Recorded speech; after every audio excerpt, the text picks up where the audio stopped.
Samantala, update nga tayo sa paglilinis sa Maynila.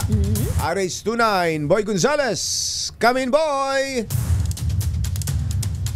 Jerry, inatasan na nga ni Mayor Isko Moreno Dumagoso ang Manila Police District sa Panguna, Brigadier General Benigno Guzman, na hanapin ang tinatawag niyang the longest at ikulong hangad ng alkalde na maging panatag at bawasan ng krimen sa Maynila. Kaya nais niya na paigtingin pa ang pagbantay ng mga polis. Nais din ni Yorme na mabantayan ang bawat boundary ng lungsod upang hindi makalusot ang mga nadabalak gumawa ng krimen.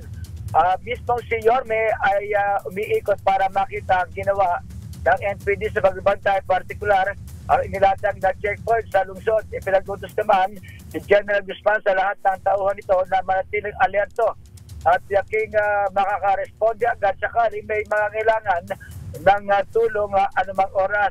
Nakatagdang magsagawa ng command conference si Yorme Isko kasama ang mga opisyal ng MPD sa mismong headquarters sa UN Avenue mamayang hapon.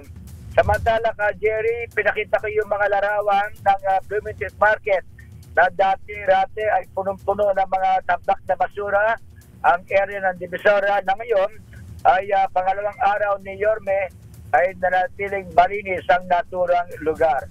Ito si Boy Gonzales para sa Regional. Ang linis na. Nakaka-proud. Thank you, Boy. Ang linis na, ayan mga pictures ni Boy na ipinapakita sa atin ngayon. Totoo yan. Nagagawi ako minsan dyan pati sa recto. Talagang malinis, partner, kumpara noon. Ayos, Ayan. Okay, Boy.